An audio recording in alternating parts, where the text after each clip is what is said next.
Well, we're in Canterbury. Well, we're just leaving it actually, and that bar there is called Casey's, and it used to be called the Shakespeare, which is kind of fascinating, really, given that I come from Stratford-upon-Avon. It used to be called the Shakespeare, and there's a guy in there called Owen who, unfortunately, he's camera shy, but his mother's maiden name is Tracy, and it turns out that going right the way back, he's related to William de Tracy, who was responsible, or one of the knights that was responsible for butchering Thomas Becket.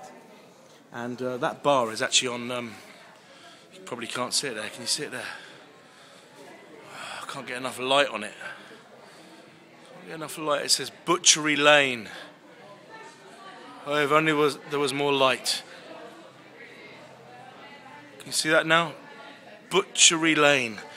Butchery Lane, well, Butchery Lane obviously was nothing to do with Thomas Becket. It was to do with the fact that there used to be an abattoir on this street, and so hence it became known as Butchery Lane. But Butchery Lane leads right the way down to, well, that's the cathedral shop, and we've gone too far now, but somewhere over there, if we come back, you can just about make out the tower of the cathedral. There's the crown of the cathedral, just above that building there with the 4 windows. That's the top of the cathedral. And this is mad because it's, sorry, I've got to pick my pen up. So this is the whole Becket connection, Becket, Canterbury, and I'm now leaving it. I've been here actually for a few days, and P&O have given me a free crossing on Thursday morning. It's now Tuesday night, so I'm going to walk into the woods and find somewhere to camp. And that's a real shame actually, because Owen was a nice bloke, but he had some stuff to deal with and didn't really want to have a chat to camera, so that's a shame, because he is a descendant of one of the knights that was responsible for killing Becket. And of course I played Becket 2 years ago, and it was through the connection with Murder in the Cathedral, which was the other Becket play by T.S. Eliot, when I did that with the National Youth Theatre, that I got to meet Ben, who is now the chairman of trustees of Pump-Aid. So there is quite a connection going on here. But anyway, we need to leave, and we didn't get that interview, but there we go. The streets of Canterbury.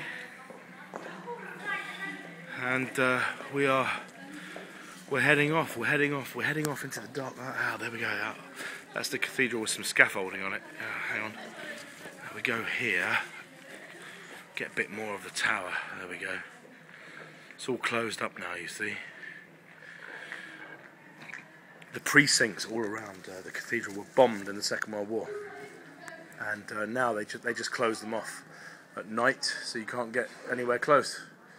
And during the day, unless you're a pilgrim or a member of the cathedral or something, you have to pay £8 to get in, which is that's been my story so far. Really, has been the number of these cathedrals whereby if you want to go in, you have to pay £8, which is kind of. But as a pilgrim, which I suppose I am, I did manage to get in the other day and see where Becket was. Well, I say where Becket was kind of. Butchered, Butchery Lane, butchered, but actually the cathedral was burnt down in 1175, or destroyed in 1175, and then rebuilt again, so I guess they kind of knew where it happened, so that's okay, we understand that. There's a little sign there.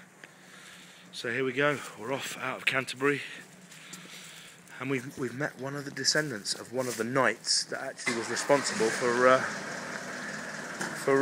killing Thomas Becket. So that's kind of cool. But he didn't want to talk to me. But I suppose because I played Becket, maybe that was it. I don't know. Don't want to take it too personally. It's just the way it goes. Anyway, Canterbury, the connection. And there's the moon that's going to light me on my journey into the woods tonight.